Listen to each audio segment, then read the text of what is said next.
내 이웃은 언제나 시끄럽고 그래서 날 짜증나게 하는 유튜버다. 몇 년 동안 촬영하는 걸 뜻하지 않게 봤는데 시나몬 가루 먹고 재채기하면서 내뿜기, 도로에서 고속으로 달려가다가 급브레이크 밟는 차 지붕 위에 누워서 버티기, 조금 뜨거운 물에서 오래 잠수하기, 무서운 거 보면서 안 놀래기 시리즈, 웃긴 거 보면서 참기 시리즈, 매운 거 먹고 참기 시리즈, 뭐 대부분 많은 사람들이 하는 자극적인 그런 것들이다. 그런 위험한 것들을 하며 유명해지길 원한다니 그런 것들 때문에 짜증난다. 혹시나 그러다 사고라도 나서 목숨을 잃으면 이웃이 나한테 피해를 줄 게 뻔하지 않은가. 그러던 어느 날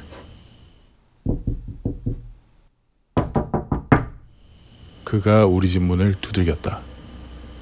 몇 주간 집을 비울 예정인데 우편물을 좀 맡아줄 수 있겠냐고 물어본 것이다. 나는 앞으로 몇 주 동안 그런 짓들을 안 봐도 된다는 사실에 많이 기뻤다. 하지만 겉으로 티가 나면 안 됐기에 평소같이 무표정하게 있었다. 처음 며칠 동안은 별일 없이 지나갔다. 몇 장의 청구서와 홍보물 정도가 왔고, 특별한 거라고 한다면 생일 축하 카드 한 장 정도? 옆집 남자가 떠나고 약 일주일 뒤 저녁, 난 퇴근하고 집에 오는 길에 이웃집 현관문 앞에 큰 종이박스가 놓여있는 것을 보았다. 크고 빨간 글씨로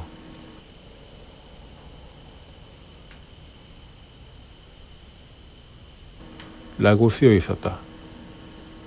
내가 힘을 못 쓰는 편은 아니지만 이 박스를 드는데 엄청 힘이 들었다. 뭐가 들어있는지 모르겠지만 정말로 많이 무거웠다.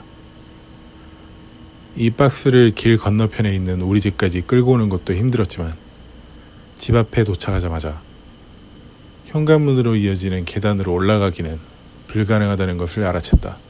그래서 우리 집 차고에 놔두기로 했다. 그런데 차고 문은 고장나서 빌어먹게도 잘 열리지 않는다. 하나 얘기하자면 이것 때문에 내 차는 항상 차고 문 앞에 주차되어 있다. 매일 출퇴근마다 문 때문에 스트레스 받기 싫어서다.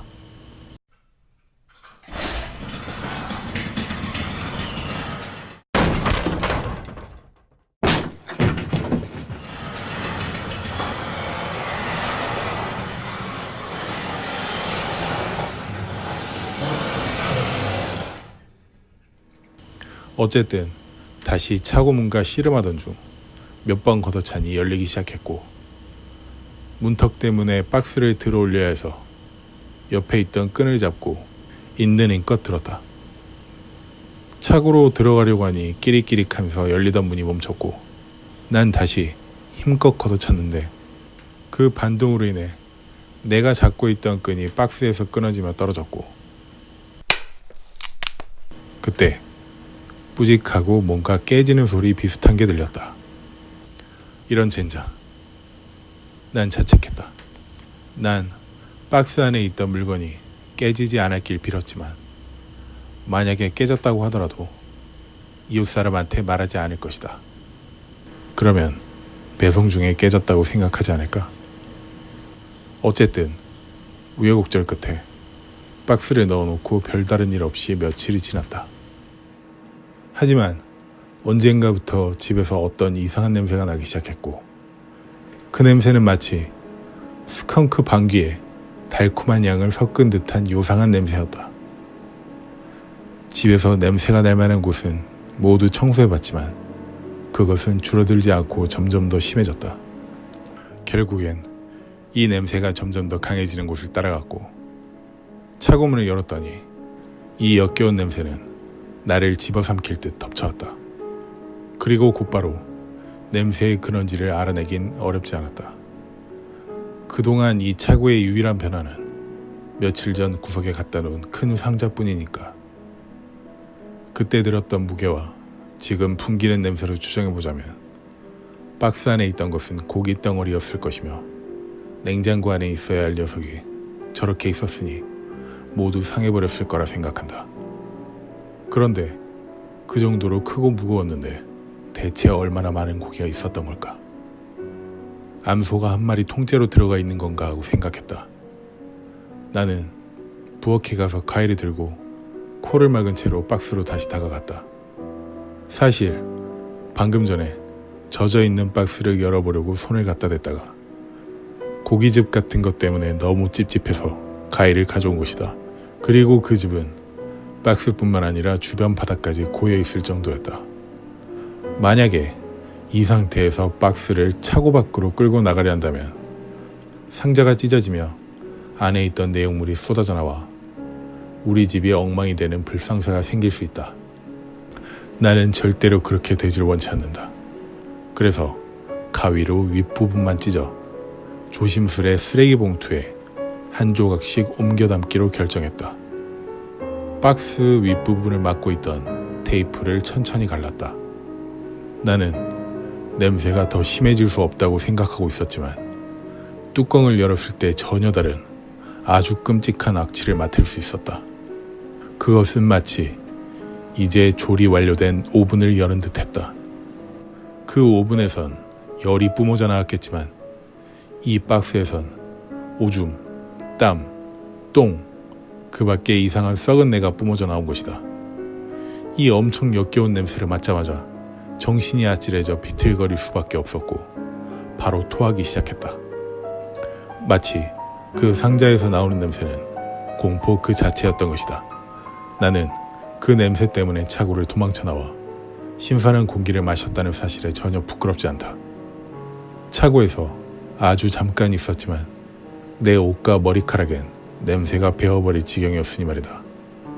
그리고 내 코에 배어버린 냄새를 지우기 위해 페브리즈, 샤워 3번, 옷 갈아입기 등 할 수 있는 건 모두 해봤지만 소용없었다. 어차피 차고문을 열면 그 지독한 냄새가 나를 덮쳤기 때문이다. 나는 이 박스를 치우기 위해 이를 악물고 참을 수밖에 없었다. 어쨌든 차고로 되돌아왔고 박스 뚜껑은 여전히 열려 있었다. 마치 빨리 와서 안에 있는 것을 봐달라는 것처럼. 나는 콧구멍을 빨래 집게로 막고 한 손에는 쓰레기 봉투, 다른 손에는 우리 집에 있는 것 중 가장 강력한 세척제를 준비했다. 그리고 혹시나 모를 썩은 육즙으로부터의 공격에 내 손을 보호할 긴 고무장갑을 꼈다. 하지만 그 안에 있는 것이 무엇인지 봤을 때부터 내가 준비한 모든 것들은 필요 없다는 것을 알게 됐다. 심지어 청소한다고 손을 댈 필요조차도 없다는 것을 말이다. 단지 앞으로 매일 악몽만 꾸면 된다는 것을 알게 되었다. 당신도 알다시피 그 박스는 고기가 들어있는 박스가 맞았다. 하지만 소나 돼지가 아니었다. 아니, 차라리 소나 돼지였다면 좋았을 텐데 그것은 얼마 전에 잠시 집을 비운다던 내 이웃이었다. 정확하게는 죽은 내 이웃. 바로 경찰을 불렀고 당연하게도 나를 신문하기 위해 경찰서로 데려갔다. 나는 바로 내 차고 안에 있는 박스 안에 썩고 있는 시체와 함께 있던 남자니까. 하지만 잠시 뒤 고맙게도 경찰은 내가 용의자가 아니란 것을 알아냈다. 내 DNA가 상자 전체에 묻어있고 거기서 나온 냄새가 우리 집안과 나를 뒤덮고 있었을지도 모르지만 이 모든 것을 다 무시해도 좋을 확실한 증거인 액션캠이 이웃 남자의 손에서 나왔으니까 말이다. 경찰은 혹시 불편하지 않다면 액션캠 영상을 보여주겠다고 했고 보겠다고 하던 나에게 그 영상을 딱 한 번씩 보여줬다. 내 이웃집 남자는 택배 트럭 앞에 있는 상자 위에 앉아 있었고 그는 자신을 택배로 어떻게 보낼지 카메라 밖에 누군가와 얘기하며 웃고 있었다. 그리고 그는 소변통, 음식, 베개, 손전등 몇 개를 가져왔다. 그 뒤엔 박스 안으로 들어갔고 박스를 닫아주는 친구의 모습이 화면에 잠깐 잡혔었다. 그 친구는 이웃 남자가 위험한 영상을 찍을 때 보조해주러 종종 놀러오곤 했었기 때문에 얼굴을 알고 있었다. 그리고 택배를 보내기 위해 트럭에 싣는 듯한 모습을 보았고 다음 몇 시간, 아니 며칠, 짧게 녹화를 해서 솔직히 얼마나 지난 건지 모르겠지만 그 짧은 녹화 영상들은 어떻게 진행되고 있는지 알려주고 있었다. 예를 들자면 전 지금 트럭에 타고 있는 것 같아요. 움직이는 게 느껴져요. 지금은 물류창고 같아요. 상당히 따뜻해요.